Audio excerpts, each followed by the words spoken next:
what's up? It is episode 11 of the BBQ Hound with Patrick Netherton. I, of course, would be the aforementioned Patrick Netherton. Super excited to have you with us. It has been a tremendous journey for the BBQ Hound, and I'm hoping that it continues to go onward and upward. Please, first things first, please help us out. Get the word out about this show. Tell your friends, tell your family, tell your enemies if you want, right? Maybe you don't like the show and you want to subject them to my voice for anywhere from 30 minutes to an hour every single week. So please feel free to send that out to whoever you can think of that you think might enjoy this. I've got a really good story about the reach of the BBQ Hound coming up here in just a bit. But please go follow all of our social media and our YouTube channel. Our YouTube channel is youtube.com/@TheBBQHound. All of our social media is @TheBBQHound. We're on Instagram. We're on Facebook. Find us on either of those spots. Please, again, go subscribe, like, follow. Nothing costs any money. Everything is completely free. So please make sure that you go follow along with what we've got going on. Share that out to your friends and family and even your enemies.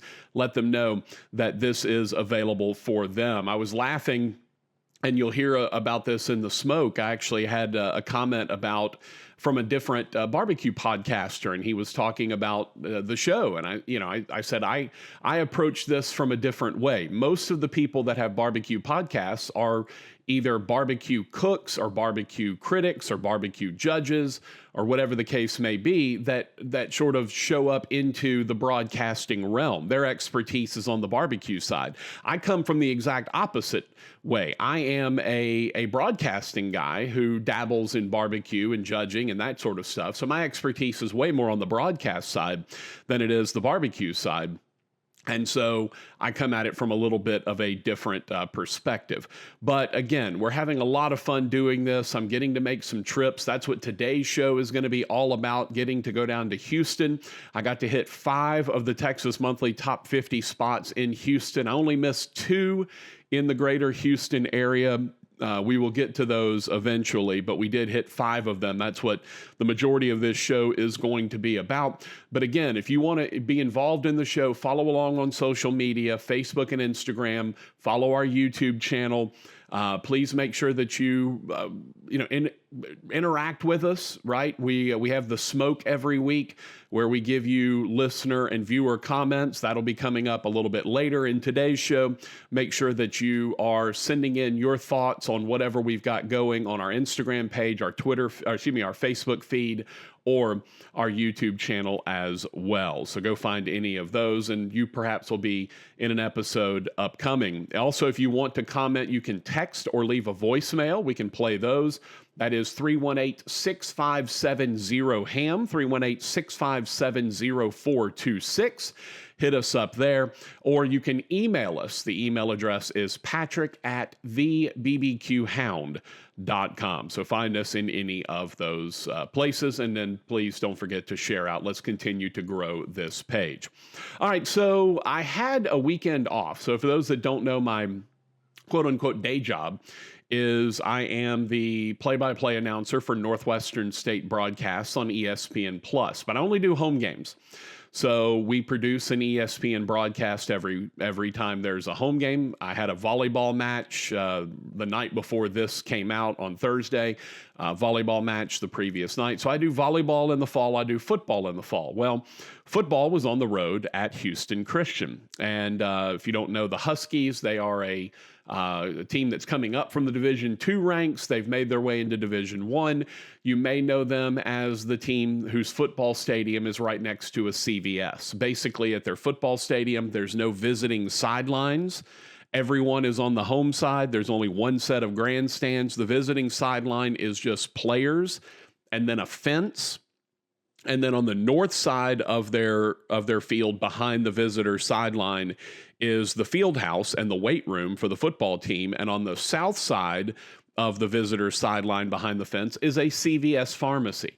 And that has been long a kind of a running gag amongst folks in the Southland and around the country or whatnot, that Husky Stadium is basically in the parking lot of a CVS. It's pretty amusing. So I said, you know what? The Demons are playing at Houston Christian. Let me, I haven't just gone to a game to watch in a long time. And I have not hit any of the Texas Monthly top 50 places in Houston yet. One of my best friends lives in Houston. He actually lives in Pearland.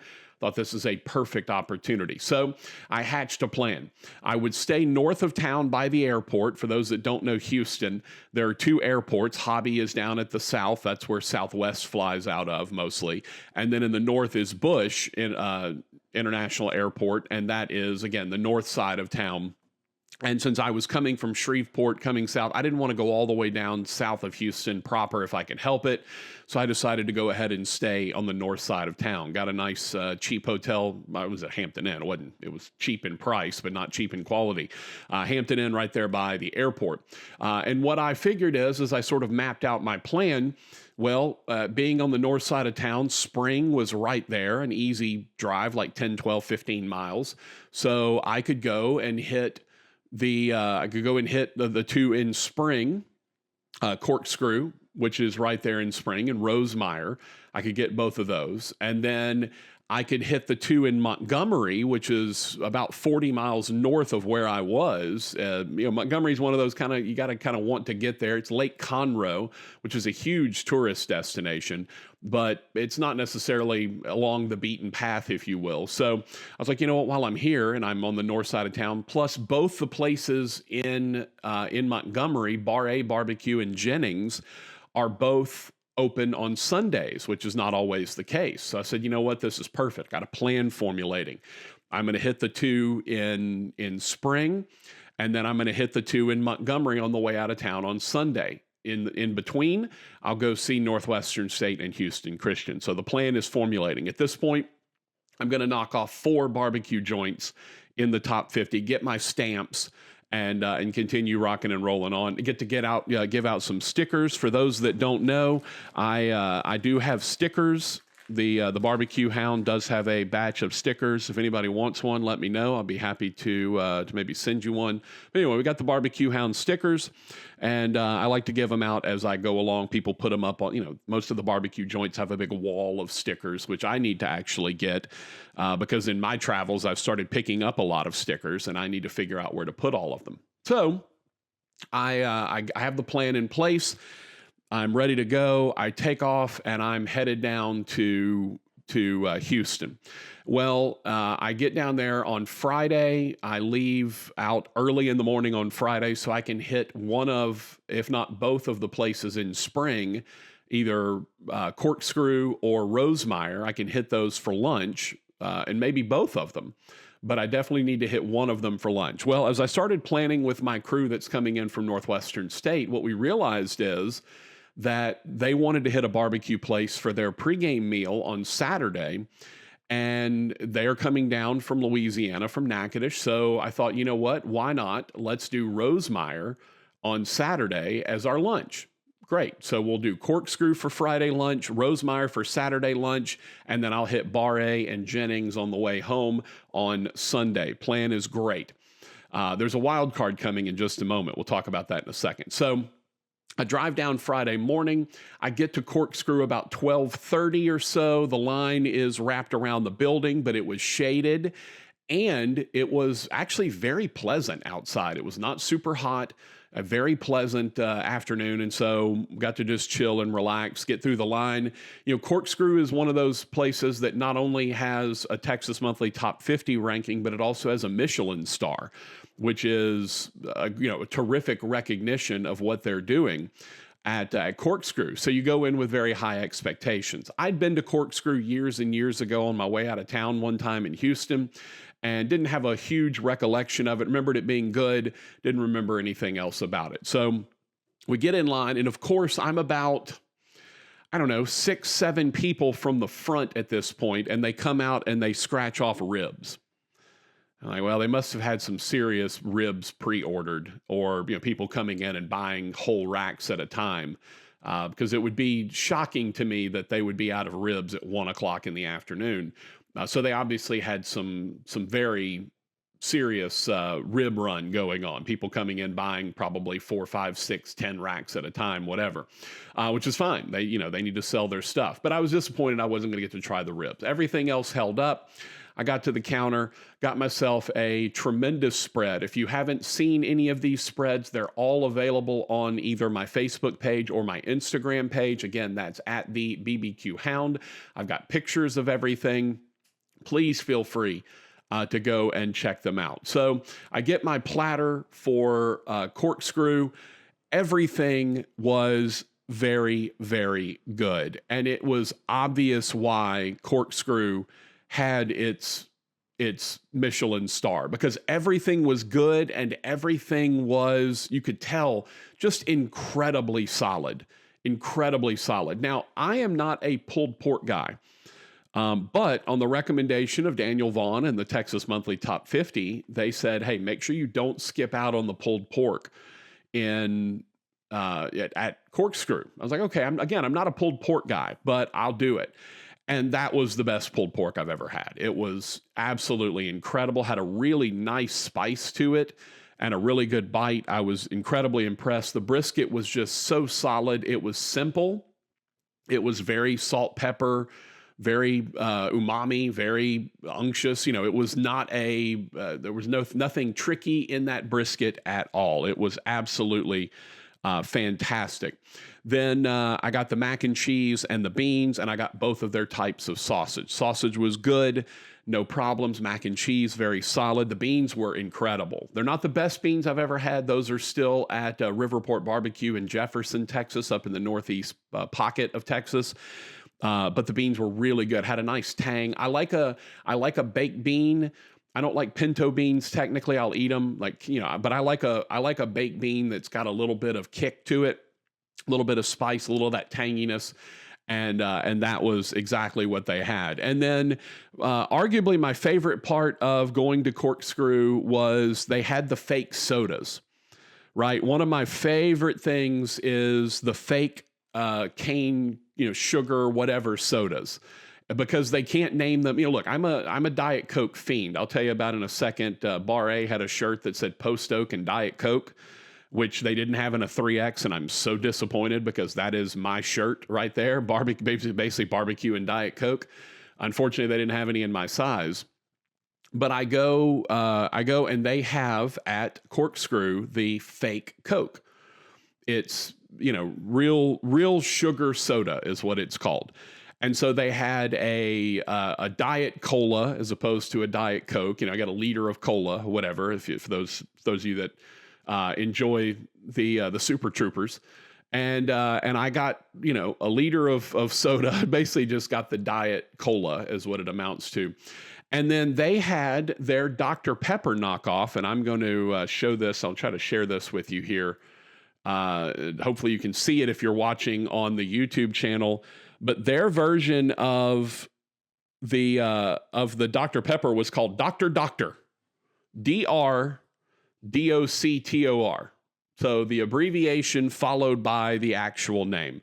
I absolutely cracked up. My sister works at Dr. Pepper. She's a big Dr. Pepper, account rep. And so anytime I get to mess with her about Dr. Pepper, because she knows I'm a Diet Coke addict and she doesn't, she's not a fan of me having that. But I did show her Dr. Doctor, told her, why can't you sue these people into oblivion? Or as Mike Tyson said, sue them into Bolivian. But unfortunately, they were not able to.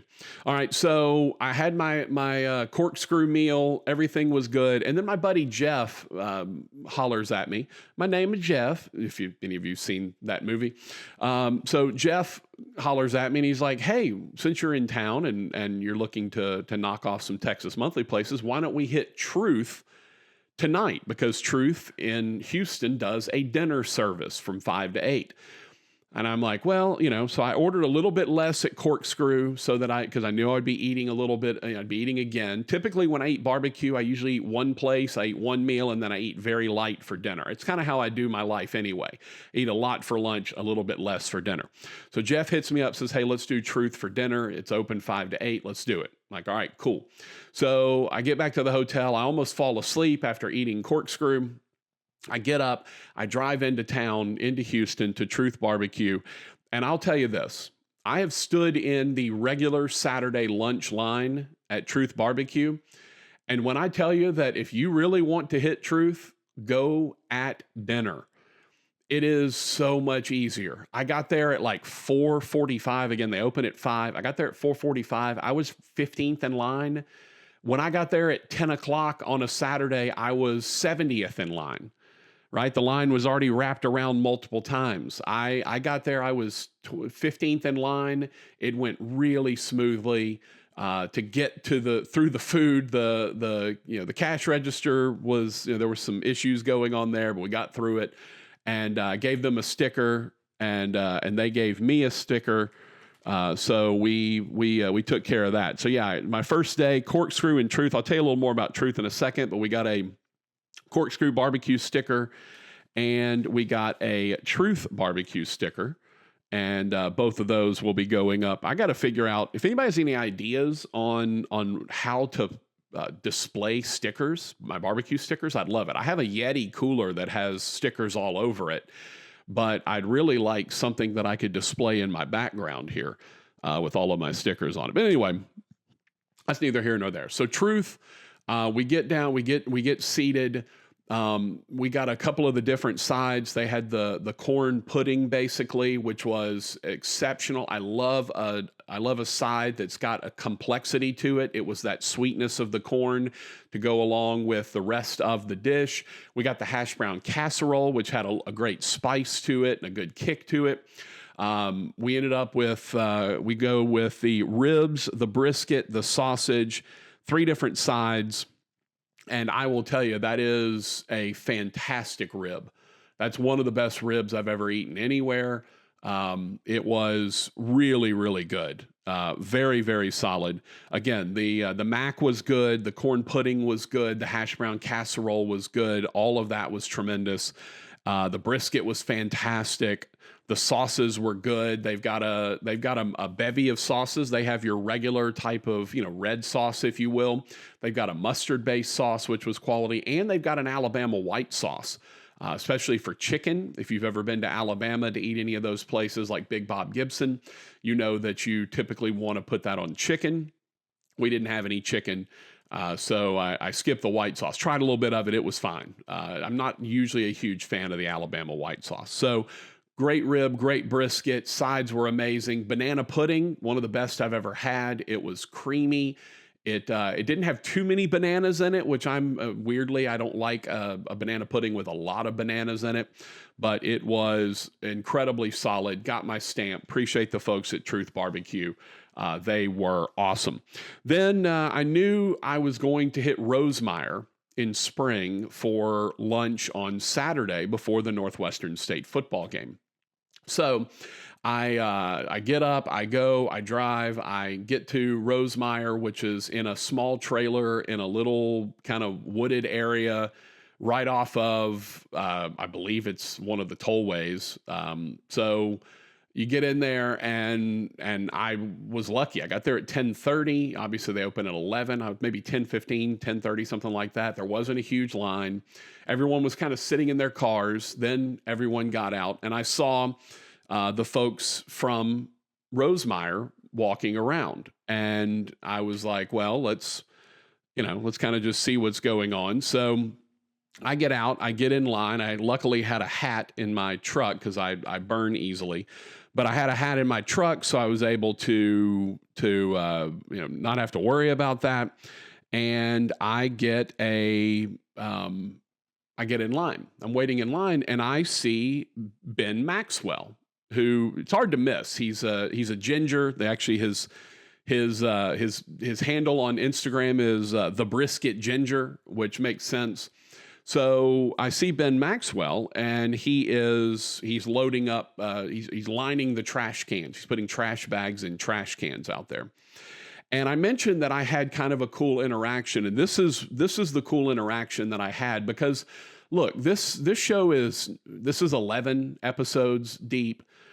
And, you get some responses from time to time. You hear from people. Obviously, the people that you already know are following you. are you reaching new people? Are there different people out there that you didn't know that you're reaching? Now, I'd never met Ben Maxwell. I'd never interacted with Rosemeyer, other than I followed all of them on Instagram and Facebook, but I don't know them at all. Jordan Rosemeyer and Ben Maxwell, don't know those guys at all. But I see Ben Maxwell. He's recognizable. I looked up. Every time I go to a place, I try to look up who the owners are, so I can if I see them, I can interact with them and give them a sticker.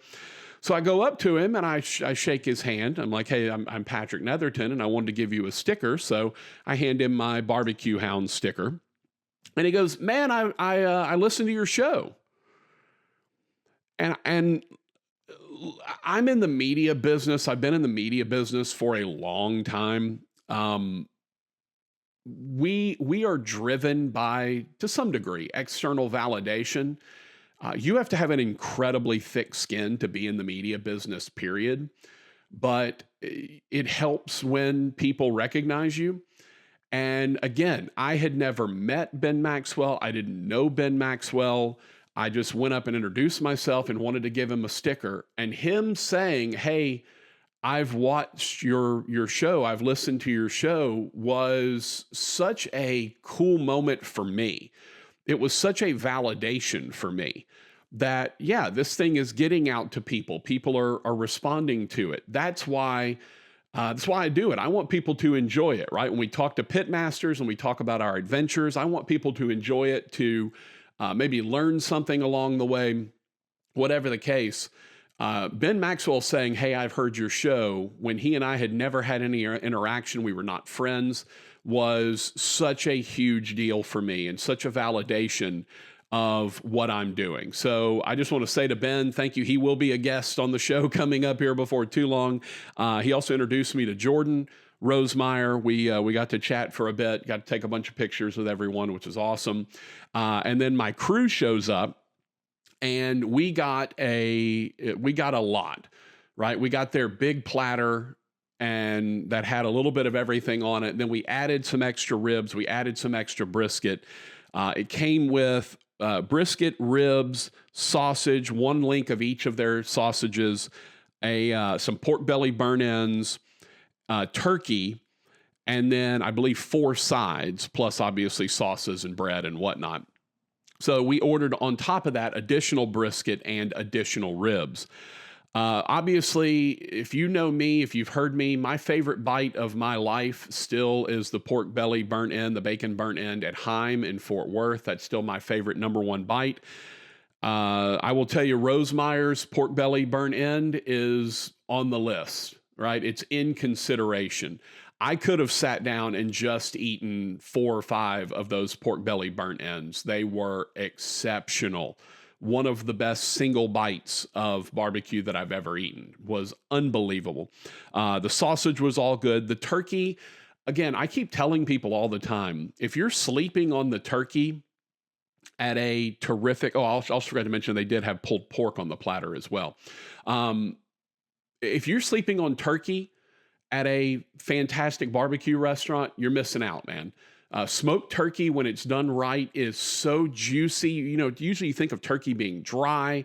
No, smoked turkey, when done correctly, and most of these barbecue places do it correctly, it is absolutely spectacular. So if you miss out on turkey at a top-notch barbecue restaurant, that's on you. But I'm telling you, get a slice or two.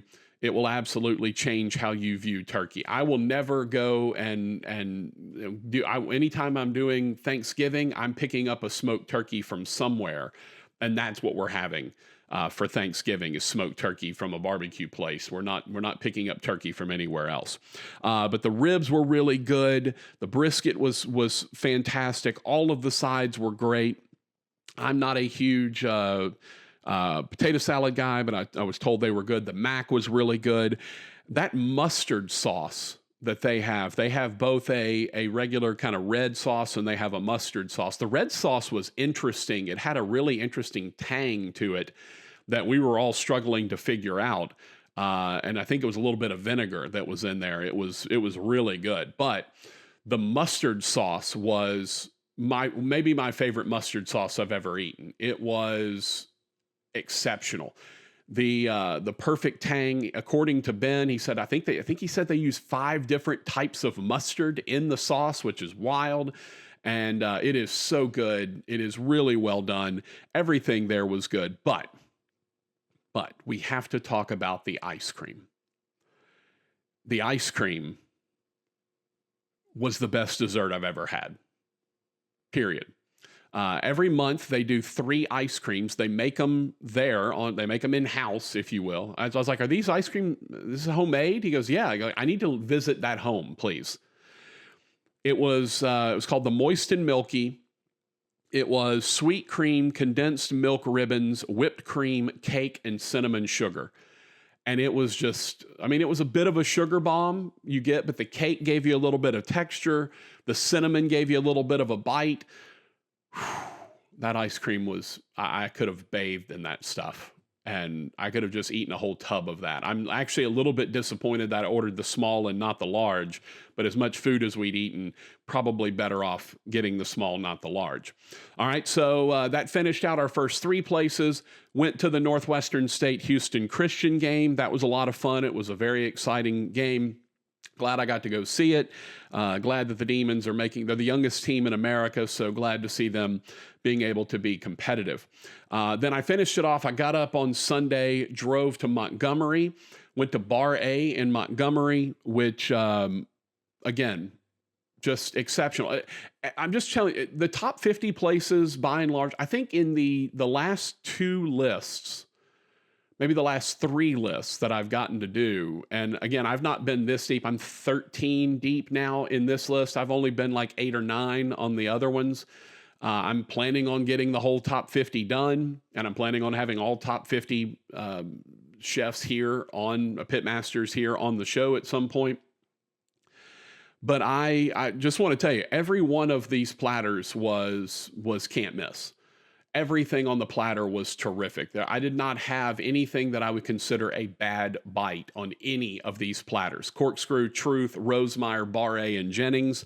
There was no misses, right? Some stuff, some ribs were a little bit better than other ribs. Some brisket was a little bit better than other brisket. Everything was good.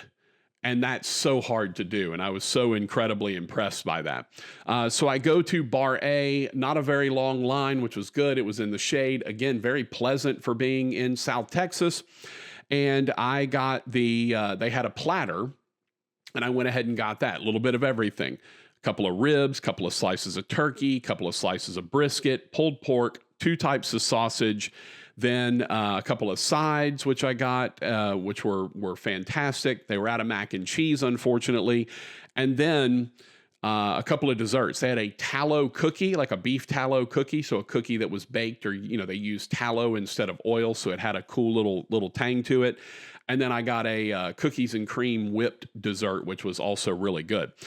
At Bar-A, the rib was arguably the best rib I've ever eaten anywhere. It was perfect. Little notes of sweetness, little notes of saltiness, little notes of spice. Again, for those that know me, I want a complex mouthfeel. I want it hitting all the areas of my tongue. I want all the taste buds activated. If your rib is just sweet, I'm not going to judge that as well as something that gives me savory, salty, and then sweet on the back end, or sweet up front. Like I mentioned the blueberry gastrique pork belly burn ends last week with Andrew Caskey. We'll talk about that interview coming up here in the smoke in just a second. And we talked about that, right? The balance of flavors. When I ate that blueberry gastrique pork belly burn end, it was very sweet to start.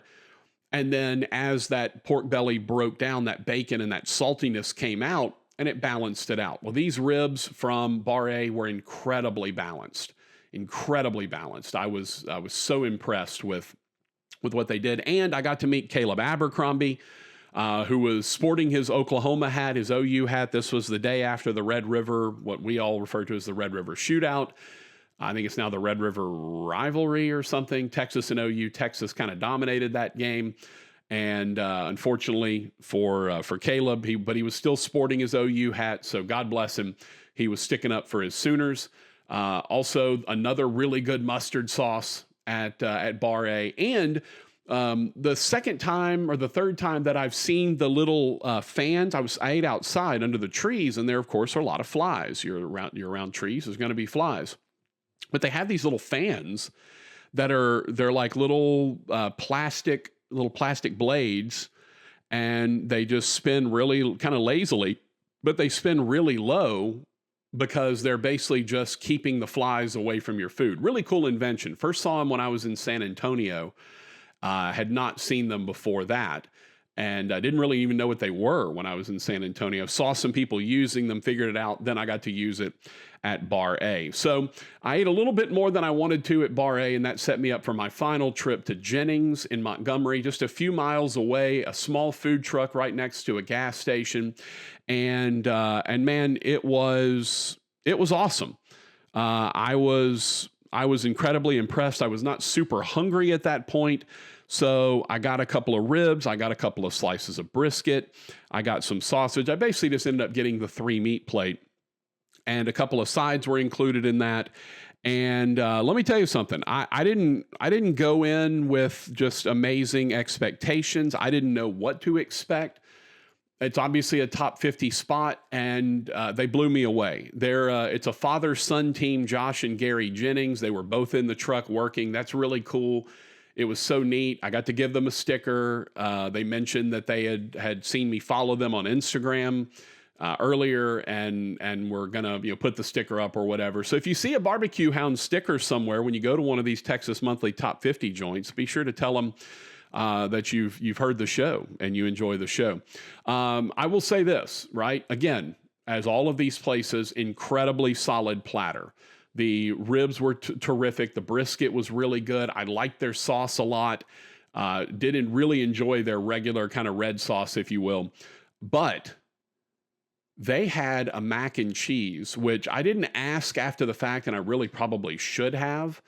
That tasted like a 5-cheese mac and cheese. There were so many little distinct tangs to it and different flavors to it that it had to have had more than one cheese in it, or there was something going on in there that I couldn't identify. But that might be the best mac and cheese I've ever eaten. It was really, really good. So a tremendous trip down to Houston, Corkscrew in spring, Truth in Houston, down in Houston proper, Rosemeyer back up in spring, Bar-A in Montgomery, Jennings in Montgomery. Got to get 5 Texas Monthly Top 50 lists stamped and had a terrific time. Also got to see a few other folks that were getting their books stamped and were traveling. Got to give a sticker out to a few folks who were doing that. Hope everyone is having a terrific journey as they go around and get their top 50 Texas Monthly barbecue books stamped. And of course, don't forget you got your digital passport as well. I stamp both of them when I go to all the places. I get the digital one and I get my book stamped. So just a tremendous trip to Houston and hitting 5 of the 7 spots that are in the greater Houston area. And I look forward to getting to Brisket and Rice and Pinkertons on my next trip down to H-Town. We come back, it'll be time for The Smoke, where we'll read your comments and any emails, texts, whatever, about past episodes of The BBQ Hound. The Smoke is next.